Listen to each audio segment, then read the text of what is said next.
आज अपनी पाठ्य पुस्तक वर्ग 4 की कोपल भाग 2 से पाठ नंबर 4 की एक कहानी लेके आए हैं जिसका शीर्षक है बिल्ली का पंजा, जिनके लेखक दिगंतर जी हैं। तो देर न करते हुए चलिए शुरू करते हैं। पाठ नंबर 4, बिल्ली का पंजा। एक गांव था, नाम था उसका कंचनपुर। वह गंगा के किनारे बसा था। गांव में अनेक तरह के काम धाम करने वाले लोग रहते थे। वहीं 4 व्यापारी भी रहते थे। चारों गहरे मित्र थे। चारों में से एक का नाम गंगाधर था, दूसरे का नाम लीलाधर, तीसरे का नाम मुकेश, चौथे का नाम संजय था।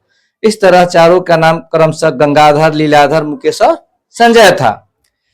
चारों रुई का व्यापार करते थे। एक बार उनके गोदाम में बहुत से चूहे रहने लगे। चूहे रोज रोज रुई को खराब करने लगे। तब चारों मित्रों ने मिलकर सलाह की। गंगाधर बोला, मित्रों, चूहे बहुत तंग करते हैं। मुकेश बोला, चूहों को पकड़ना चाहिए, इसके लिए कुछ पिंजरे खरीद लो। तभी लीलाधर ने कहा, गोदाम में चूहे मारने की दवा रख देनी चाहिए। आखिर में संजय बोला, भाइयों, मेरी मानो तो एक बिल्ली पाल लो, वह चूहों को खाती रहेगी, हमें बार बार कुछ खरीदना भी नहीं पड़ेगा।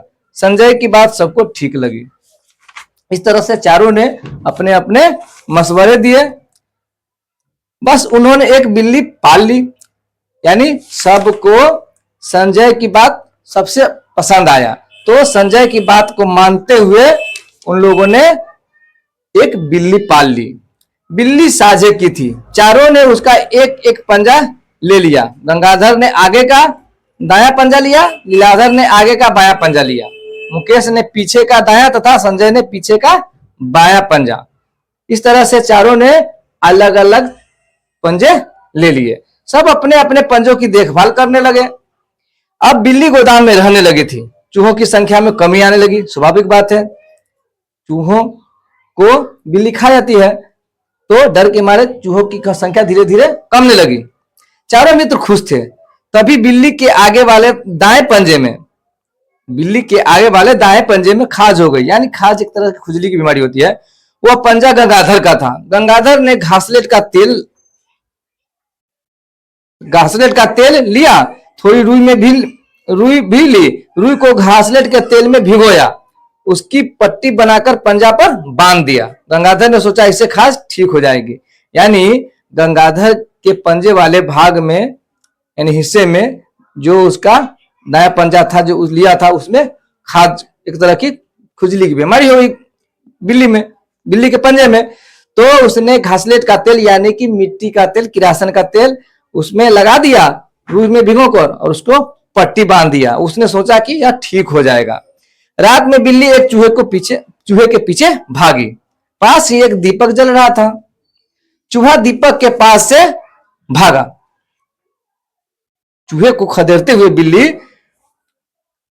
दीपक के नजदीक से भागी। बिल्ली भी पीछे भागी। तभी बिल्ली का पंजा दीपक की लौ से छू गया। संयोग से उसका पंजा, बिल्ली का पंजा जो था, दीपक की लौ के संपर्क में आ गई।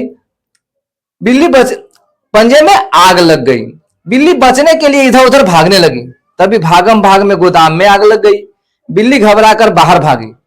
उसे गंगाधर ने बचा लिया, पर गोदाम की सारी रुई जल गई। गंगाधर, लीलाधर, मुकेश और संजय आपस में झगड़ने लगे। तब ये सब मित्र आपस में झगड़ने लगे। आखिर में लीलाधर, मुकेश और संजय एक तरफ हो गए। अंत में लीलाधर, मुकेश और संजय एक तरफ हो गए और गंगाधर को दोषी ठहराने लगे। वे कहने लगे, गंगाधर के पंजे से आग लगी है, इसलिए गंगाधर ही दोषी है, सारा नुकसान उसे ही भरना चाहिए। यानी गंगाधर के छोर बाकी सारे मित्र जो थे उसके, लीलाधर, मुकेश और संजय, सब गंगाधर पर थोप रहे थे कि उसी के हिस्से वाले पंजे के वजह से आग लगी है, इसलिए सारे नुकसान की भरपाई गंगाधर को ही करना पड़ेगा। पर गंगाधर नहीं माना। चारों लड़ते झगड़ते पंचायत में पहुंचे। पंचों ने सबकी बात सुनी, फिर फैसला सुनाया। गंगाधर के पंजे में आग लगी, पर वह पंजा अकेला तो भाग नहीं सकता था। बाकी तीनों पंजे उसे लेकर भागे। ये तीनों पंजे भागते नहीं तो आग भी नहीं लगती। ये भागने वाले पंजे तो लीलाधर, मुकेश और संजय के थे। इसलिए नुकसान की भरपाई भी ये तीनों ही करेंगे। यानी पंचायत ने अपनी फैसला सुनाया।